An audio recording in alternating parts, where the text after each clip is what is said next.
Do you ever feel anxiety or can't sleep for shit? Yeah, that's me. That it's me. That's what I go through. But apparently, there's this amazing thing called magnesium that I've just became aware of recently, and it's changed the way I've slept. And so today we have the guru of all experts when it comes to magnesium, Natalie Jurado, on, and she's going to go through it. Not only we're going to learn about it, but we're going to learn about her business, how she got to where she's at, and overall the importance of what she does. So Natalie, without further ado, welcome. Thank you so much for having me on. I am psyched to talk about my absolute favorite topic in the world, magnesium. And if no one's following you, they should, right? Obviously, description, all that stuff. We'll have her stuff to follow her. But just recently, getting all her reels and watching her shorts has been tremendous to me. So it's been pretty fun. Why don't we get started into it? Okay, let's jump right into it. We're going to tease the magnesium for a little bit so that people have to listen a little longer. But let's jump into, your background, where you came from and how you got into your day-to-day now. Yeah, absolutely. So like every major accomplishment, it started with a problem, right? It always starts with a problem that you need to solve. So it was probably about 10 years ago that I was really struggling. I had terrible anxiety. I had panic attacks. I couldn't sleep. And I was doing everything you're supposed to do. I had 2 small kids running around. Everybody kept telling me, you just need to relax, right? Like if it was that easy, I would have just done it, right? So I'm doing everything you're supposed to do, and I just am not getting better. So I went the traditional route, went to my healthcare practitioner. She was gracious enough to offer me like every test under the sun. I felt like a human pincushion. And when it was all said and done, she looked me straight in the face and she said, Natalie, there is nothing wrong with you. She's like, your blood work's perfect. You are normal. And that became my absolute hated word ever. Being told you're normal is unbelievably frustrating when you don't feel well. So I kept researching, kept learning, kept trying to figure out what was going on. And that's when I initially stumbled upon magnesium. Within about a week of using it, I went from sleeping 2 hours a night to sleeping 6 hours a night, which was huge for me. Now I sleep like 8-9 hours, no problem. But back then that was a big deal. And my anxiety started going away. I didn't have a panic attack that entire week. And I thought, what is this? Like, what is this amazing mineral? Why isn't Oprah talking about it? Why aren't we seeing commercials for it? Like, this needs to be brought out to the masses. And that kind of sparked my journey to get magnesium to everybody who struggles to feel their best. And so, right, you solved your problem. Now, what was the transition from solving your problem and then recognizing like, holy shit, there's an opportunity here? What was that, I guess, that trigger moment or what was that first step in order to kind of get it to the masses? Yeah, so I was already kind of in that health and wellness space at that time. My background was actually in nonprofits. I worked in nonprofits for years, and I realized that health and wellness, natural living was really not being addressed in my community. So I opened up a wellness store. We had all sorts of health and wellness products. And so it was a natural transition to kind of go into magnesium. But the road to get there was absolutely bananas. Like it wasn't as easy as, hey, I have a really good idea. Let me put it online. There was a lot of other steps along the way and a lot of other mountains that I really needed to climb. I really didn't have much experience in e-commerce. All I knew was owning a store, which is, a little hole in the wall in my community. It wasn't like a giant Whole Foods or anything like that. So I had a huge learning curve to get this amazing product out to everybody that needed it, basically. What does that hurdle of learning e-commerce look like, right? I mean, I would say majority of people know how like a traditional store operates and works. Like we get that from that perspective, but e-commerce is different. It is a different beast. So talk us through like what you initially had to learn and then like reflecting back going, yeah, I would never have done it that way now that you know. Oh, there's so many things I wouldn't have done that. Trial and error. There's so many mistakes I made, but we learn from our mistakes. The true test of your character is not the fact that you're dealing with challenges. It's how you respond to those challenges, right? So initially, my first hurdle is I had to sell my store because, if I'm going to go all in and really I was so passionate about this mineral, if I'm going to go all in, I need to get rid of any other barrier that's in the way of my time. So I sold my store. I had to learn how to sell a business. I had to put it up and figure out valuations and stuff like that. And here I am on Google, like, how do you do a valuation? So I figured that out. We got the store sold in about 2 weeks, which is pretty amazing. And then I invested into a friend's magnesium company. And oh boy, was that a terrible mistake. So one of our suppliers for our store had a magnesium product Her and I became very, very close. And, we were super, super tight. I decided to take the profits from our store, invest it in her company, and use my knowledge of marketing to really grow that company. Within a couple months, I was able to scale it to about $20,000 a month, which was a huge accomplishment for somebody who has no experience in e-commerce. But unfortunately, that situation didn't work out. There was an imbalance of work. There was some embezzling going on, and we had to part ties. So the biggest lesson that I learned from that was always, always sign a partnership agreement. Have everything in writing. Don't do anything in your business with any other human being unless it is fully detailed in writing. That was a huge wake-up call for me. And since then, I don't work with anybody unless unless we have it in ink, right? So definitely sign if you're going to do anything. And also, even if you're friends, even if you think you know that person more than anything in the world, money can change people. So make sure that you've got a really solid agreement before entering into any kind of deals. That was definitely the first thing I learned. Yeah, I've learned that lesson as well. Although we did have it in writing, still happens, right? It still happens. And I want everyone to understand that is like, everyone who starts a business, we grassroots it. Like majority of people grassroot it, right? So that means a lot of your deals are handshake deals, or like we're friends, so we're just going to do it. At least write it down and sign some random piece of paper. It is more than nothing, but really you should have some type of formal agreement done, because you just never know what's going to happen. And you had said that like money changes people. I don't think it changes people. I think it heightens who they are, and just adds more zeros and stuff to what they do. Just the thing is, when they don't have a lot of money, we don't get to see their full representation of themselves. And then when it happens, you go, oh, I don't like you. Like this, we are not compatible. We are not what I thought we were prior to. So I love that. I hate that you learned it that way, but I also love that you're pushing that message forward, because it's one of the most impactful things when it comes to business. Absolutely. And I'm glad I learned it then. I'm glad I learned it early on and not now. So that would have been a totally different mountain to climb, right? And I mean, I don't say I regret anything. I would think I had to go through that in order to understand and grow and become the person I am now. But it was really, really a dark time for me. It was really, really rough.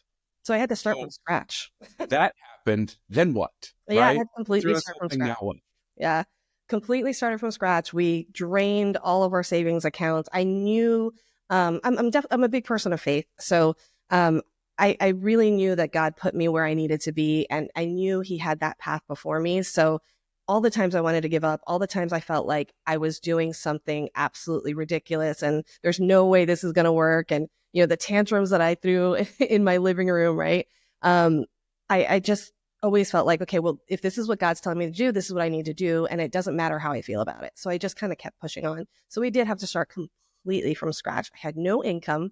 We drained all of our savings. We were living like penny to penny, pinching everything we had just to get this moving. So when I first launched, I was so excited. I read all the marketing books. I watched every YouTube in the world, and I did what all of the gurus tell you to do, which is great. So I implemented, I put it out to the world, and crickets, like utter and complete crickets. So it was like no sales coming in. You often think, if you build it, they will come, right? That did not happen. So what I was doing at that time was I was being very vanilla in my marketing. I was doing what everybody tells you to do. They tell you to have a beautiful website. They tell you to sell on your social media. People nobody goes onto social media to be sold to. Nobody wakes up and goes onto Instagram and says, hey, I really want somebody to sell me some of their stuff. So I had to learn and kind of change and kind of become more of my authentic self. And when I stepped into my raw, authentic self, I'm a nerdy human being. Like there's no way around it. I love research. I love science. And when I stepped into that role and really started educating people about magnesium, that's when things really started to change. So from that, I learned, don't follow the gurus. Don't do what other people tell you to do. Go with what's in your heart. Be your authentic self. And people appreciate authenticity more than anything else you're going to do on social media. They really do. Like being transparent and authentic, one, it's fun because it's yourself. Like you're not trying to like, how do I say this? Do I say this correctly? Like what words should I use? There is none of that. It's just raw who you are. And I've learned that same thing in the financial industry, predominantly middle-aged white guys, but like it's always super, professional. You're supposed to wear a suit and tie. You're supposed to use big words and big terms. And we've come to find out that none of that really matters to people. What matters is, are you going to be there for them in the worst situations? Do you care for them? And are they a part of your life too? Like, those are the three things. The what accounts and how to move the money and what to invest in, that like comes, but like that's not what they care about. They care about those other things because we're humans, right? At the end of the day, we're emotionally connected and we want to feel that way. So definitely appreciate that as well. So, okay, start over. You started everything fresh and now we're off and running, right? You've learned. And if, again, no one follows you, they need to, because you're hilarious and it's awesome. Is I'm now doing all this content, right? Now you're doing all this educating and all this content. Prior to all the sales coming in and exploding, what does that feel like, right? What does it feel like creating all that content and essentially no one hears you? I know there was views and stuff like that, but like, that's how it feels to me as a content creator. Sometimes you're just like, this was amazing, but like nothing's getting traction. What did that feel like when you first started, and then kind of where are you at now? So, especially when you first get started, everything is scary, right? You feel like you're being so vulnerable, right? You're like standing in front of the class when you're in school, right? And doing a presentation, that vulnerability where you see all eyes on you, but nobody is reacting. And it can be really terrifying. But what I always tell people is nobody is allowed to skip the cringe phase, right? Those first videos that you put out there, the first social media that you put on the radar is going to be terrible. I'm sorry, there's just no way around it. But the beautiful thing is when you're first starting out, those terrible videos are not going to be seen by anybody, right? They're not getting the clicks, the shares, and the views.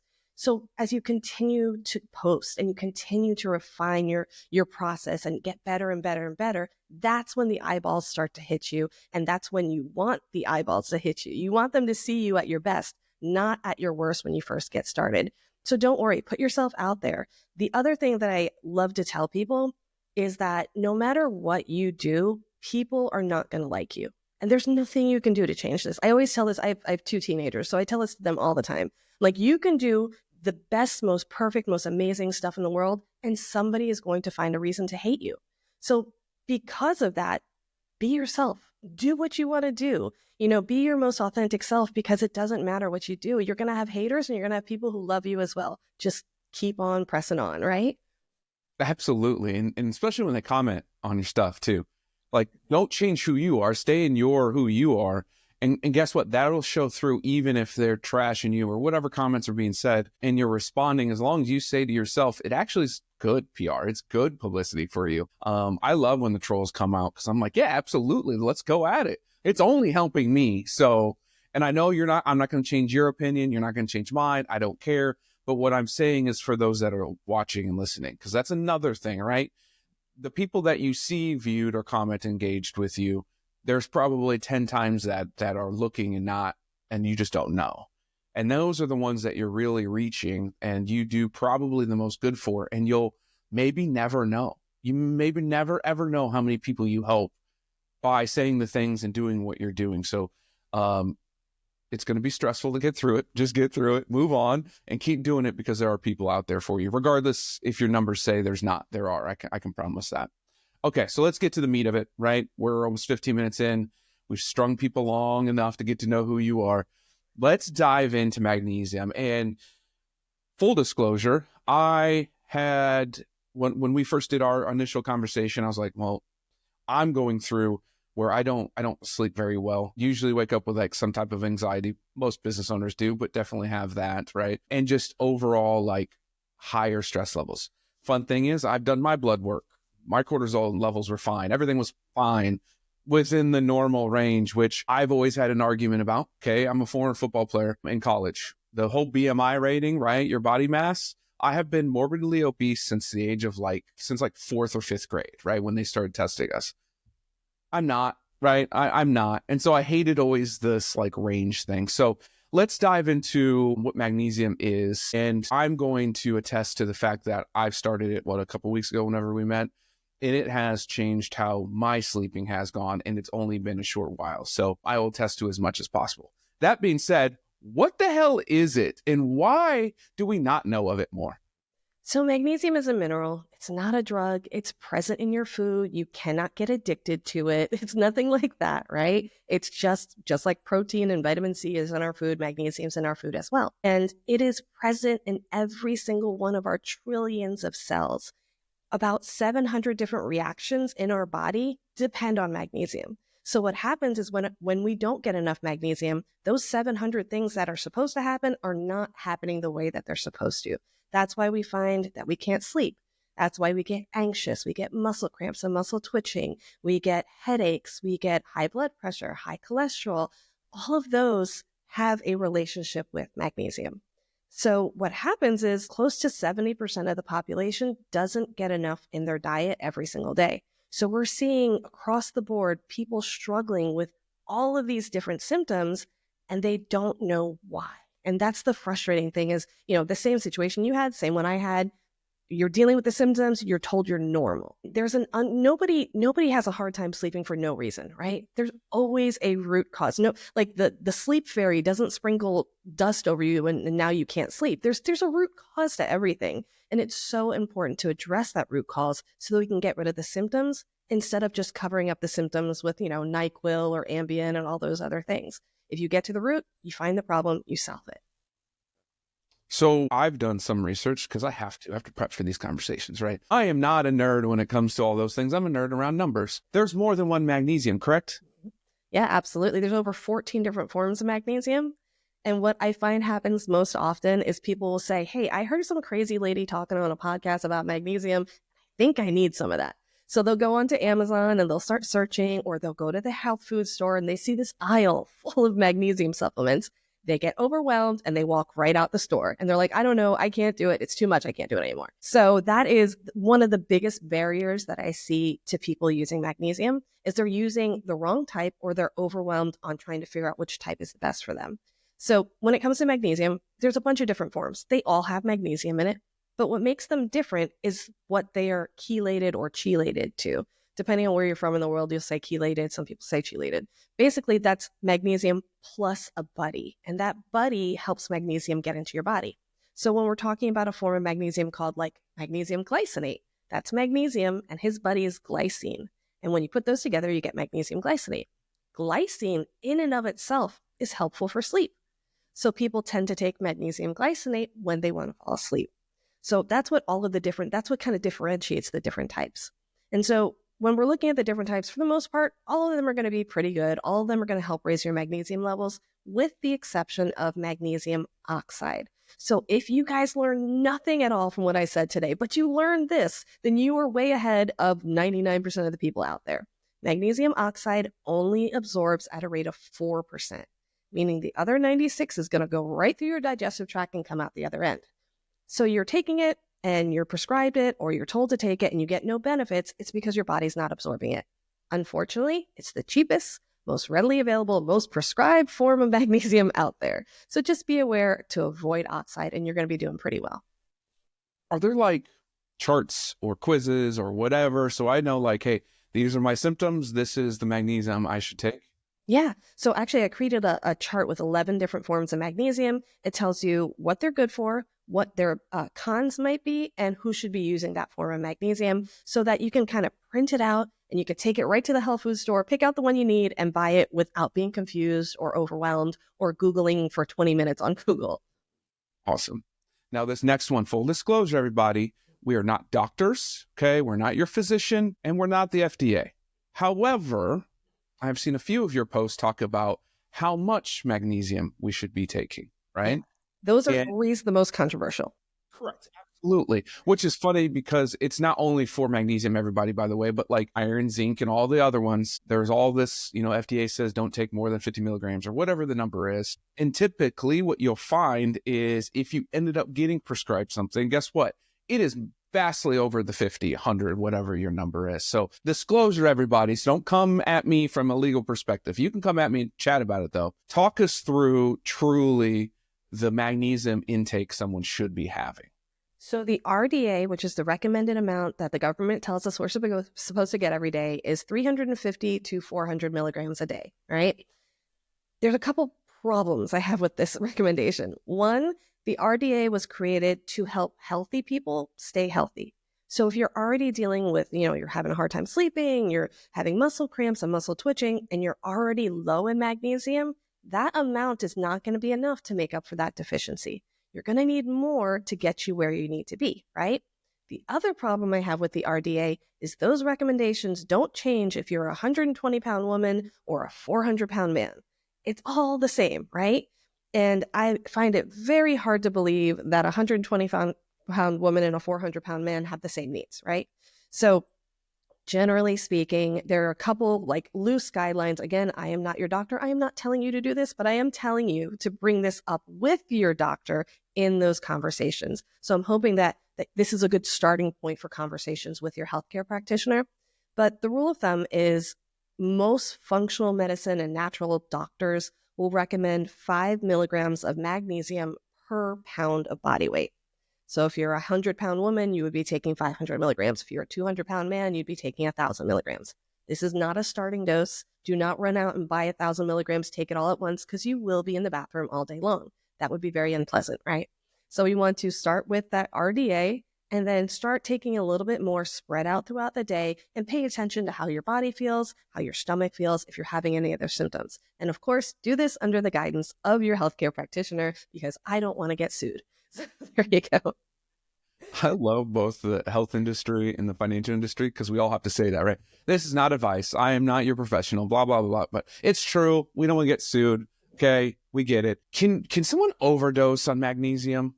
Yeah, the Office of Dietary Supplements says that overdose typically happens at rates of 5,000 milligrams per day, which is an obscene amount of magnesium. Nobody should be taking that much magnesium. But that's typically where we see people have serious problems. Our body has a built-in safety mechanism that if you take too much magnesium, your kidneys and your digestive tract are going to filter it all out and get rid of it. What that typically looks like for somebody is it'll have you in the bathroom getting rid of all your magnesium really, really quickly. That's why if you take too much magnesium citrate, it actually works as a laxative in your system because your body gets rid of anything you don't need. So it prevents you from overdose. Of course, if you have health problems like kidney issues, then you should not be taking magnesium because your body cannot process that out. How does someone tell what's good, like a good brand of magnesium and not, right? Because I mean, they all have the same words, but like, how would someone actually know if like this one is good compared to this brand or not? So you always want to look for a magnesium that's third-party tested, which means the company that made it is not doing the testing on it, right? So the company sends it out to a third party to get it tested. That's always a good rule of thumb. You want to look for magnesium that doesn't have a lot of fillers. In the ingredients, it shouldn't have a whole paragraph. It should be magnesium plus the capsule. That's it, right? And you want to look for a magnesium that has a decent amount of elemental magnesium. And this is what trips people up all the time. So you look at this, flashy advertisement on Amazon and it says our magnesium has 2,000 milligrams of magnesium. And then you look at the back of the label where the supplement facts are and it says, no, really, we only have like 70 milligrams of magnesium in it. So they do this false kind of labeling to trick you into spending more money on their supplements. So that 2,000 that they have at the very front is that magnesium plus its buddy that it's chelated with. It's that total amount. What we want to look for is just the amount of elemental magnesium. That's the amount of magnesium that's actually in the product. And you're going to see that on that back label where it says supplement facts. They have to label it. They have to put it there legally. So that's the best place to look when you're looking at supplements. That's good. That's good to know. Because first of all, it's like anything with food related. It's all in the fine detail. But that's good to know because they're out there, right? They all say 1,000, 2,000, and on the back it's like 70. And if you're just like, oh yeah, I'm getting 2,000, then you're really not doing anything, right? It's just a waste of money. That's phenomenal, by the way. Thanks for that. Yeah. What do you have within your company? And what is your process when someone's like, hey, Natalie, help me? What's the process and what do you guys go through? So, I'm always available on all of our social media platforms because, outside of our company, my mission is truly to get magnesium into the hands of everybody who struggles to feel their best. So if it's not my product, I'm okay with it. As long as you're feeling better, and if I could guide you to the right product for your unique needs, I am happy to do that. So, please know if you ever reach out to me on social media, I have your best interest in heart, not my financial interest in heart, right? So, but we do have a line of magnesium supplement products that only go on your skin. And people often ask, like, what do you mean magnesium on your skin? Magnesium chloride, which is a special form of bioavailable magnesium, when you put it on your skin, it absorbs very, very quickly, and it's safe. There's no way to overdose on it. It works very quickly, and it's very, very easy to use. It's simply you're replacing your body lotion with one that has magnesium in it. So we find that people can use this alongside their supplements to maximize the benefits and get fast relief. So when you're taking a pill or a powder, it's going to get dispersed throughout your entire body. It's best to take a pill or a powder if you're trying to make up for deficits in your diet, right? So like you're not getting enough leafy greens and nuts and seeds that are full of magnesium, so your diet is lacking, you take the pill or a powder. You're going to use topical magnesium to address specific symptoms. So for instance, if you're dealing with leg cramps, let's say you're an athlete, you've been running all day, sweating all day, and then you go to bed at night and your calf seize up and wakes you right up out of bed, or your toes are cramping up, that kind of thing. That's when you're going to apply topical magnesium to that area, because the magnesium is going to go right into that muscle tissue right away. So I really love the topical magnesium alongside of the magnesium supplements so that you're getting a broad spectrum of magnesium and addressing your issues as quickly as possible. Awesome. All right. Now we're getting into some questions that are a little different, right? So we always ask every guest this, specific to their business owner. And I ask all my clients this one question: what is your first money? My first money memory was when I was in high school, right? And so I'm at the mall because back in my day, there was no internet. So the mall was like the place to be. I'm at the mall with my girlfriends, and somebody was selling like a nail care product. And it was the first time that a salesperson approached me directly and completely gave me this pitch. And I was absolutely mesmerized. I felt like I didn't know my whole life was completely incomplete if I didn't have this nail product. So I obviously fell for the scam and the gimmick and all that stuff and bought the nail product. And it did not indeed change my life, right? But I learned the power of manipulation, that marketing can be manipulative and it can be done in a way that's not ethical. Like that person should not have been targeting a young teenage girl trying to take her money and making promises, false promises that they absolutely could not deliver on. So it kind of gave me a bad feeling about money. It gave me a very bad feeling about selling to somebody. As I, got into business for myself, I didn't want to sell people stuff. I was very timid. I didn't want to, well, maybe they don't need it, that kind of thing. I've since learned that selling is serving. And as long as we can serve our market and help them in their life, then we're doing the right thing. But if we are doing unethical or manipulative practices, that is absolutely the wrong thing. Well, you answered my follow-up was, what the hell did you learn from it and how do you implement it now? But you do that, so that's good. I like to sum that up of like, I only bring on guests and I only like being people in my network and people around that care more about people than they do the money, right? Ultimately, if you take care of people, the money will come. Like, it's just naturally how that happens. But where in your life have you found that, well, probably your business partner, now I think about it, that like you ran into someone or you learned that like they didn't really truly care about the person? They truly were like just trying to sell. Obviously, your first money memory hits into that. Your partnership does too. But is there anything more recent or something that you can really grasp to that you're like, yeah, I don't need that. I don't need that in my life. And I made a conscious decision to get away. It's funny. I would say the food industry. I know that's a broad term, but I'm very, very conscious of our health and our wellness in our household, and I buy food that's nutritious. Every time I go down that cereal aisle at the grocery store, which is an entire aisle. Like, who needs that much cereal? But every time I go down that aisle, it's made with whole grains with 12 vitamins and minerals. And then you read the label and it's just poison. Like, it's artificial dyes, it's GMOs, it's high sugar, high fructose corn syrup. And I'm sorry, you can't tell me that's healthy. So I find that it's an unethical way to market to people. And the whole goal there is to just make money, even if people are getting sick using their product. So that one's a big one for me. Yeah, massive for me too. I just can't. I don't know how we've gotten in our society away from like just being a society for each other, right? Humans were designed to have communities and look out for each other. And we all have our different expertise and everything, but it was for the greater good. And now we've gotten into, pure greed and about money. So I appreciate that. As we wrap this up, what is one thing that someone could take from today that they could instill and be actionable right now in their life, wherever they're at in their journey?